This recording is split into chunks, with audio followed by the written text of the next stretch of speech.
Phantasialand in Brühl, Germany has become a legendary place over time. I think it's fair to say that at this point, this is one of the world's best theme parks. At least the love it receives makes it seem that way. And I am absolutely part of the group that kisses this place's butt. It's a fantastically wonderful place that's really compact and cramps a lot into very little space, like many small amusement parks also, such as Grünalund in Sweden. Except Phantasialand also doubles or triples down on some of the most well-executed and detailed theming you can find. This tiny place basically creates entire worlds flawlessly, while still having massive rides. I don't know how they do it. Magic! And obviously some of those rides must be killer rides then. But you'd be right. Nah, I'm kidding. These rides are freaking awesome. Conveniently, I've ridden exactly 15 rides here over my 2 visits across 2022 and 2023. So let's count those suckers down. I will do 2 honorable mentions before I start the countdown. One is Fengju Palace, which is the Vekoma Madhouse here. Are you mad? That I unfortunately did not get to ride. It was never a high priority of mine and not something I necessarily think I would enjoy as much as many others, but perhaps I'll ride it in the future. And the other is, yeah, you're not gonna like me for this one. It's Talocan. I haven't ridden this. I'm a person who can easily get nauseous by certain flat rides, and this looks like it's absolutely gonna be my weakness. So consider that even if I did ride this, it wouldn't probably even be in the top 15 anyway. Number 15 is Wellenflug, a Zera wave swinger. I only rode good rides at this place, so this being at the bottom really doesn't mean it's bad. Let's go! Is my favorite wave swinger, and I quite like this ride type in general. It's placed right in the central Berlin area. Ich bin ein Berlin. The ride experience itself has the classic swings where you get some nice forces. This one in particular also has a great sense of speed, and it's just a fun time. But what makes it my favorite wave swinger is the water feature. This thing has water spouts that splash up right under your feet and follow the swing of the wave swinger itself. It's really cool, and something that just boosts the fun factor and takes me ever so closer to when I was 6 years old. Number 14, Crazy Bats, a Vekoma MK900 model. This ride was closed on my first visit. Please read the sign. Keep off, so what? And I definitely didn't miss out on anything. It's a super long ride. In fact, it has 3 lift hills like a mine train normally would, but we'll get to that one later. So you can definitely say you got your money's worth, kinda. The ride itself has got some slight weightlessness here and there, and some laterals and mild forces. Mild being the dominant keyword here, but that's it for the coaster. It's really nothing special. But wait, there's VR, which is what this entire coaster is centered around now. Yippee! I don't want to sound too negative, but the concept of VR on coasters can go drown itself in a lake for all I care. It kills capacity, gives me a headache, and just sucks. I just don't like VR on coasters. Crazy Bats, however, does have the best VR I've seen on any coaster, except that my headset actually wasn't pointing the right way and I had to turn my head to the left to look straight. But otherwise, it's really good quality, there's a fun story, and it matched very well with the ride's layout. It's actually very well done, and it impressed me as well. And I did, of course, have fun on the ride, but I'd also like to see it in a scrapyard. Number 13 is Reich, a Vekoma family boomerang. I have mixed feelings on family boomerangs. They're great family attractions and can provide some fun layouts, but I also hate going backwards. It makes me sick, literally. I do quite like these little buggers though. Reich is my favorite of the 3 that I've currently done, and looking at it says enough about its theming. It's Terran's little baby. It's completely surrounded by rockwork, and then the buildings you enter as well, and it is very fulfilled. It feels like you're in some sort of dragon challenge.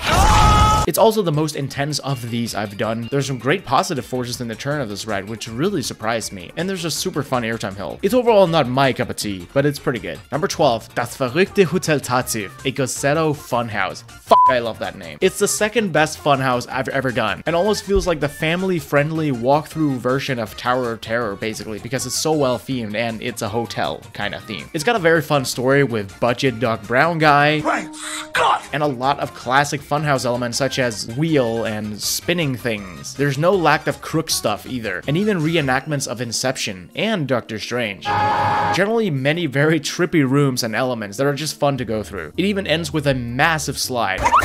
Like, this is one of the biggest and steepest slides I've ever seen. Although I was wearing the wrong pants for that. It's the wrong trousers. So I did not get a lot of speed at all. Generally, this funhouse is a really good time. Number 11 is Geisterrikscha, which is a Schwarzkopf endless transportation system dark ride. Who knew Schwarzkopf made dark rides? I sure as hell did before I rode this. I didn't expect that. It's a Chinese kind of ghost train located in the Chinese area. It feels quite old, but it's got a lot of charm to it. And it seems surprisingly big as well, which is a trend at Phantasialand. I like 'em big. This ride has a lot of scenes and even elevation. It goes up and down, and there's so much to see in these huge rooms. It's a very pleasant and very interesting journey, and while it reminds me of a lot of other dark rides I've done, it is very unique at the same time. The detail and realism aren't quite up to date and doesn't match the rest of the park exactly. Hi there, young people. But this is a ride showcasing the value of classic dark rides and their potential, with a lot of Phantasialand dust sprinkled all over it. It's not an incredible dark ride, but a darn enjoyable one. But at number 10 is Maus aus Schokolade. This is an ETF track-bound multi-mover, and this is my favorite dark ride of Phantasialand. I mean, I only did 2, which isn't a lot, but still, it's worth something, especially because this ride is fun as hell. If you take Ratatouille and mix it with the Muffin Man from Shrek. The Muffin Man? The Muffin Man! This is the result. Basically, mice have taken over this bakery, and it's your job to play the Verminator. Verminator is on the job. And shoot these little shits with frosting of all things. What a perfectly goofy concept. I love it. The gun isn't just a trigger, but a flexible stick thing that you can pull and bend.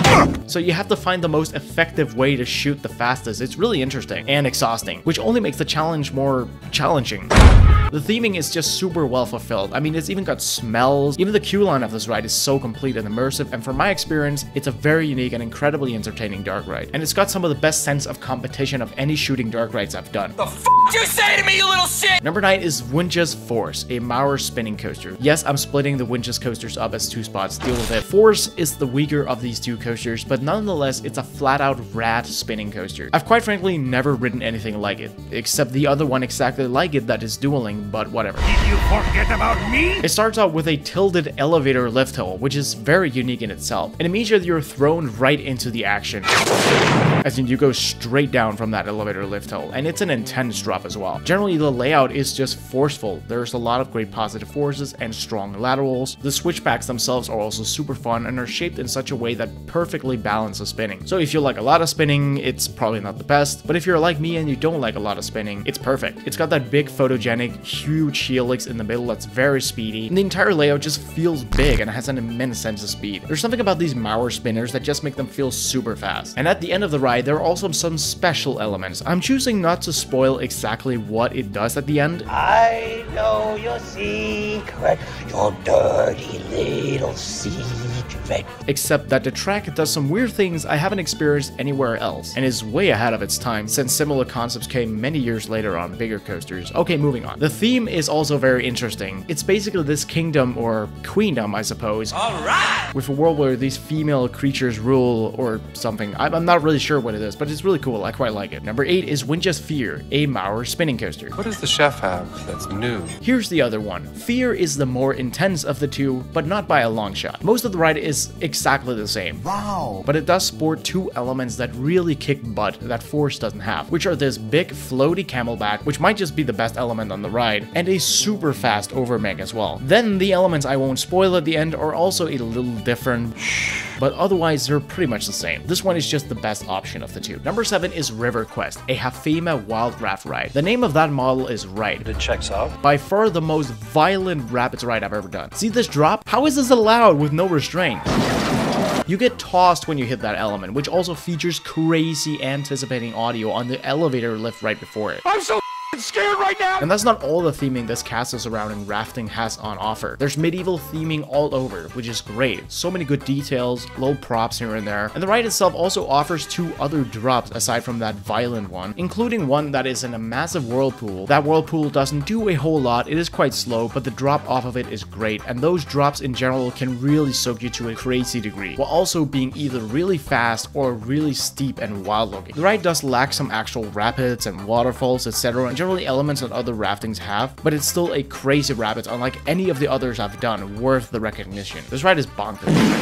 And number 6 is Mystery Castle, an intimate giant drop tower. I'll get the jokes out of the way first. That's a penis. Big pee-pee. That was a joke. Let's move on. Mystery Castle is essentially Phantasialand's own take on the concept that Disney's Twilight Zone Tower of Terror dominates. It's a set of 6 drop towers on the inside of the tower, for which the ride cycle actually differs throughout the day. If I understand it correctly, the later in day, the better and longer the ride. Not yet. What it does is it launches you upwards, and you have several floaty drops that are really fun, but not particularly particularly intense. Is that it? Then at the top, it will even stop you to have some theming up at the top, which is really fascinating. While it's not very intense, it is a very fun experience, and the theming is just awesome. You're the experiment of Mr. Albert lookalike here. Can't all be Einstein. I can. I am. We are. He is. You are. Me too. And the fact that they got this massive, awesome looking castle for this drop tower alone is wild. You can see this thing from all over the park, and having this science stuff in a medieval area is a really cool twist. I'm a scientist? All on top of a fun, although not intense, drop tower experience. Number 5 is Colorado Adventure, a Vekoma mine train. Imagine if Vekoma took their family-friendly mine train model and made it a thrill coaster with crazy banking and wild drops. Because they did. Colorado Adventure has 3 sections, all surrounded by a lot of rocks, classic western theming, the works. It features steep, curved drops that yank you down like a ragdoll and are absolutely bonkers compared to the other mine trains I've done. There's so many of them, and they're mixed with twisted hills and other fast elements and super highly banked turns. I mean, what even is this? What do you mean? Colorado, go home. You're wasted, buddy. It's absolutely a back row ride as well, considering those drops, but even in the middle, it still slaps. And that just goes to show that no matter where you sit, this ride will be a crazy, thrilling mine train. My first ride in 2022 really impressed me, and in 2023, I really got to fall in love with it. It's so fast, throws you around so much, and it would have been the best ride in many parks, but not this place. It would have been mine if it hadn't been to those meddling kids. At number 4, f.l.y, a Vekoma flying coaster. Listen, I know I just pushed the Terminator button in a lot of you. I sure haven't seen anyone rank it this low before, but I still love this ride. It used to be higher, but after my 2023 visit, I came to realize more that flying coasters just ain't my thing, chief. So naturally, I'm especially excited for my first Jubalaire. That being said, it's still a comfortable, thrilling, and mind-blowing ride experience. It's got this fantastic, completely immersive steampunk universe. Generally, the steampunk thing is one of my favorite themes. Jules Verne.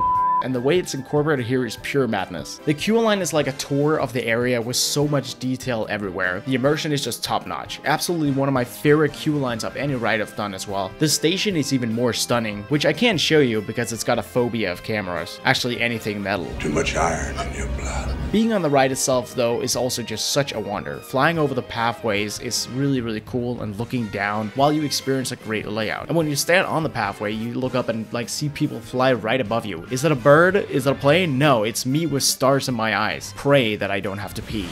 What's so unique about f.l.y as well for a flying coaster is also how many airtime moments it has. It's got a lot of good floater pops, which feels really strange, and even one ejector pop. Because you're in a flying position, your back is going upwards instead of your butt. It's quite unique, and it's also got a lot of forceful valleys and many odd feeling twists and turns. The inversions are also just super floaty and have some mild whip too, with one being on top of the world. I'm sitting on top of the world. And the other going underground. It didn't feel quite as intense as I remembered it on my second visit, but it still is a good thrill ride. But yeah, the flying position just isn't favorable for me, resulting in this lower placement. This is why I hate flying. But it doesn't change that I adore this ride experience, and it definitely makes my mind fly. Number 3, Black Mamba, a B&M inverted coaster. Had I done this ranking a year ago, this wouldn't be here. But when I got my first front row ride on it this year, this ride just boosted up my rankings. I got 2 favorite fictional depictions of Africa: Zamunda in Coming to America, and Phantasialand's African area. It's so immersive and tightly packed, and you see so little of the actual ride before entering the queue line. It really starts to feel like you're truly in a deep African jungle environment. When you're on the ride itself, there are so many cliffs and near misses and buildings that you go through. Everything around you just feels so real, and the interaction with it constantly kept me occupied because I didn't feel like losing my feet that day. And if you're looking for intensity, you got it. All 4 inversions are bangers, whippy, forceful, and there are so many forceful turns and funky twists in between them to keep it interesting as well. It's such a well-executed ride concept and feels so fast. This ride also used to be their one big shining star, until they of course drowned themselves in huge additions later. Speaking of drowning, Number 2, Chapas di Vasaban, an Intamin flume ride. This is the best water ride I've ever been on, and it's not even close. You can't defeat me. Placed in the Mexican area and named after an actual Mexican area, this ride also looks like that Mexican area. This is abnormally gorgeous. I could look at this all freaking day, but I would prefer to ride it, especially since you don't just look at the insane rockwork, waterfalls, and theming. You go through it, and that theming is just outstanding. It's like there's a story, which I'm pretty sure there is, but I've been too busy being in awe and having fun to figure it out. Do I make myself clear? I'm sorry, I wasn't listening. And there really is so much fun to be had on this ride. Like all lock flumes, Chapas features drops. You got a small one, a backwards one, and then the big boy, which also happens to be the steepest on any lock flume out there, bringing Great Floater, followed by more Great Floater on this bunny hill before the major splashdown. And believe me, if you sit in the front, you will get wet, as in not a single dry spot on you wet. That will also happen to your feet no matter the row, so prepare your socks, my dudes. Going back to that backwards drop, yeah, there's a turntable and a fast switchback with laterals. I mean, what? And there's so many other ways of getting wet on this ride too. Everything from little things peeing on you, He's peeing on me. to random water just splashing down while you're going past it that you can't really avoid. The best part of the ride though is the disco section. Disco! This is low-key my favorite moment on any ride out there. It's such a vibe, and I've never ridden it with people who didn't feel like dancing during this part. I don't care if it fits in or not, it's fantastic. Chapas just has it all and executes it to absolute perfection and then some. Easily one of the most pure fun ride experiences I can think of on the top of this astonishing well-themed experience. But number 1 is Taron, this Intamin Blitz. I love this more and more every time I ride it. There's something about this ride that makes it so insanely fun. It has an incredible sense of speed, especially after the 2 launches, both of which are great as well, and it just absolutely hammers through some of its elements with a power I am in love with. While it's not the most intense roller coaster out there, the intensity it does have is amazing all the same. You got some strong airtime on this boy, sometimes mixed with some of the best whip of any ride I've done, yeeting you sideways. And some great positive forces here and there as well. And all of that is the beauty of this ride. It tosses you around so much while going so fast, and the sense of speed is only enhanced by the theming of Klugheim that completely surrounds you, flying through rocks and buildings like a dragon destroying a city. It's something else. This is something else. Pacing is definitely not the strongest, however, that is easily one of the biggest complaints about this ride. It is infamous for going slow near the end of each of the 2 halves. But here's the twist, it doesn't bother me in the slightest. As soon as the first launch hits, this ride turns on my inner 4-year-old. And I stay in that mode until I leave my seat. It's over.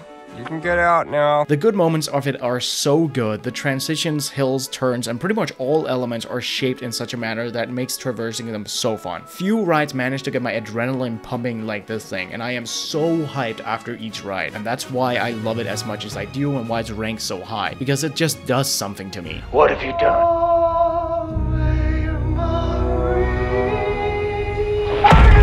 That is my top 15 rides at Germany's Phantasialand, one of the best theme parks in the world, and such an insanely good ride collection. So let me know what you think about the park and some of the rides in the comments below, or any rides that perhaps are similar to these rides. And of course, I would love to see your ranking as well. Show me what you got! Otherwise, thanks for watching. Good lord, I love this place. I want to go back so bad already. God damn, I love this place. Bye!